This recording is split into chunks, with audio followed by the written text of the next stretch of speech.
আজকের আয়োজিত ইফতার মাহফিল ইসারের সওয়াবের উপলক্ষে ইফতারের এই পূর্ব মুহূর্তে সময় আছে মাত্র 9 মিনিট মতো সময় আছে। ইফতারের পূর্ব মুহূর্তে আমরা আল্লাহ তাআলার শুকরিয়া আদায় করি। আল্লাহ রাব্বুল আলামিন এই মাহে রমজান, পবিত্র রমজান মাস, যেই রমজান মাসের জন্য আমরা 2 মাস আগে থেকেই দোয়া করছিলাম, আল্লাহুম্মা বারিক লানা ফি রজব ওয়া শাবান ওয়া বাল্লিগনা রমজান। আল্লাহর কাছে রমজান পাওয়ার জন্য আমরা দোয়া করছিলাম। এই রমজান আল্লাহ তাআলা আমাদেরকে সুন্দরভাবে শেষ প্রান্তে এসে রোজা সম্পূর্ণ করার মতো আমাদেরকে তৌফিক দান করেছেন। শুকরিয়া আদায় করি সকলে আলহামদুলিল্লাহ। রমজানের এই পবিত্রময় মুহূর্তে, ইফতারের এই পবিত্রময় মুহূর্তে আমরা রাসূলুল্লাহ সাল্লাল্লাহু আলাইহি ওয়াসাল্লামের শেখানো একটা দোয়া আমরা মুখে মুখে পড়ি। আমরা কথাও শুনবো, মুখে মুখে দোয়াটা বলবো। সকলে ইস্তেগফার করবো এবং দরুদ শরীফ পড়বো। মুখে মুখে আমরা আস্তাগফিরুল্লাহ পড়বো, এরপরে দরুদ শরীফ পড়বো। আল্লাহুম্মা সাল্লি আলা। সম্মানিত উপস্থিতি, আল্লাহ তাআলা আমাদেরকে রমজান দিয়েছেন। আমাদের সম্মানিত আলোচকবৃন্দ বলেছেন, আমি একটি কথা বলে আমার কথা শেষ করব। একটি মাত্র উদ্দেশ্য নিয়ে আল্লাহ তাআলা রমজান মাস দিয়েছেন, এত আয়োজন আল্লাহ তাআলা দিয়েছেন। সেই উদ্দেশ্যটা হলো আল্লাহ তাআলাকে ভয় করা, লাআল্লাকুম তাত্তাকুন। একটি উদ্দেশ্য আল্লাহ তাআলা তাত্তাকুন বলে, আল্লাহ তাআলা বলেন লাআল্লাকুম তাত্তাকুন। শুধুমাত্র মানব জাতির ভিতরে, মানবদের ভিতরে, মুমিনদের ভিতরে, আমার ইমানদারদের ভিতরে আল্লাহ তাআলার ভয়, যে ভয় আমাদের ভিতরে আছে, এই ভয়কে আরো বেশি, যাদের ভিতরে ভয় আছে আরো বেশি পরিপূর্ণ ভয় আল্লাহকে ভয় করা। যাদের ভিতরে আল্লাহর ভয় পরিপূর্ণ অর্জিত হয় নাই, তাদের ভিতরে পরিপূর্ণ ভয় অর্জন করা। সম্মানিত উপস্থিতি, আল্লাহ তাআলা এই আমরা রমজানের রোজা রাখার মাধ্যমে, বিশাল কর্মযজ্ঞের মাধ্যমে আল্লাহ তাআলা যে লাআল্লাকুম তাত্তাকুন, এই রোজা 30টি রোজা রেখেছি, আমরা চেহারি খেয়েছি, সারাদিন উপোস থেকেছি। এই রোজা রাখার মাধ্যমে আমার ভিতরে তাকওয়া অর্জন হয়েছে কিনা সেটা আমি বুঝতে পারবো কখন? আল্লাহ তাআলা সেইটা বোঝার জন্য কয়েকটি গুণাবলী আল্লাহ তাআলা কোরআন শরীফের মধ্যে বলেছেন। তার মধ্যে 2টা কথা বলে আমি শেষ করব। সূরা বাকারার শুরুতে আল্লাহ তাআলা বলেন, 1 নম্বর গুণাবলী হচ্ছে আল্লাযীনা ইউমিনুনা বিল গায়বি।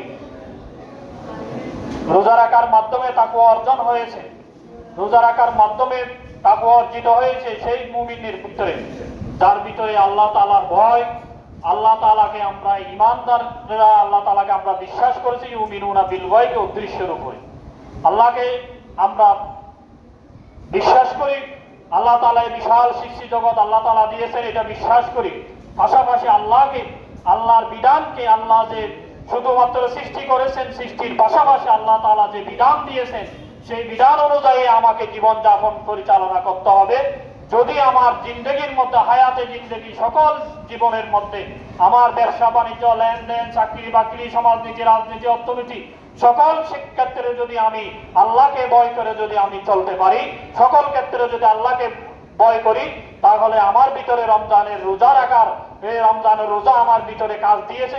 আমার রমজানের রোজা, আমার রোজা রাখার মাধ্যমে আমি সফল হয়েছি। আমি ইমানদার হিসাবে আল্লাহর কাছে পেশ করতে পেরেছি।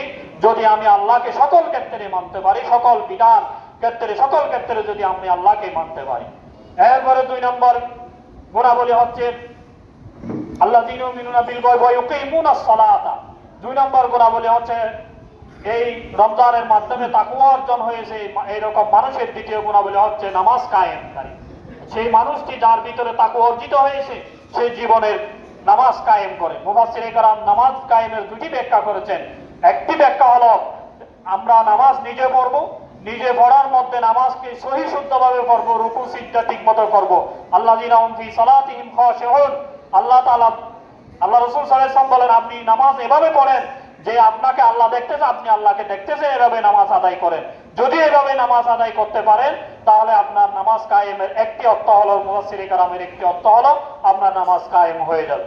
দ্বিতীয় অর্থ হলো আল্লাহ তাআলা আমাদেরকে সৃষ্টি করেছেন, আল্লাহ তাআলা আমাদেরকে সৃষ্টি করেছেন নিজাইলুল ফিল আরদি খলিফা, দায়িত্ব দিয়ে, খেলাফতের দায়িত্ব দিয়ে মানব জাতিকে আল্লাহ তাআলা সৃষ্টি করেছেন, সেই দায়িত্ব যদি আমরা পালন করতে চাই তাহলে আমাদেরকে পালন করতে হবে, নামাজ কায়েম করতে হবে আমার সমাজের ভিতরে, আমার পরিবারে, আমার রাষ্ট্রে, আমার সকল ক্ষেত্রে আমাকে নামাজ কায়েম করতে হবে।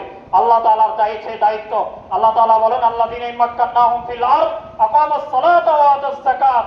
আমি জমিনের মধ্যে যদি কোনো মানবকে, ইমানদারকে যদি কোনো দায়িত্ব দিয়ে থাকি, তাহলে তার সর্বপ্রথম দায়িত্ব হলো তার নামাজ কায়েম করা, নামাজ কায়েম করা। সুতরাং আমার ভিতরে যে দায়িত্ব আছে, সমাজের দায়িত্ব, পরিবারের দায়িত্ব, রাষ্ট্রের দায়িত্ব, আমি যদি একজন দায়িত্বশীল হিসাবে, ইমানদার হিসাবে যদি আমি নিজেকে পরিচয় দিতে চাই, তাহলে আমার সকল ক্ষেত্রে নামাজকে কায়েম করার চেষ্টা করতে হবে। আমরা এই রমজান থেকে শিক্ষা গ্রহণ করে আমার জীবনের সকল ক্ষেত্রে নামাজকে কায়েম করব। এই আমার নামাজকে কায়েম করার মাধ্যমে সমাজে, রাষ্ট্রে শান্তি শৃঙ্খলা আমরা ফিরিয়ে আনবো, সেই আহ্বান রেখে সকলকে ধন্যবাদ এবং মুবারকবাদ জানিয়ে আমার কথা শেষ করছি। আসসালামু আলাইকুম ওয়া রাহমাতুল্লাহ।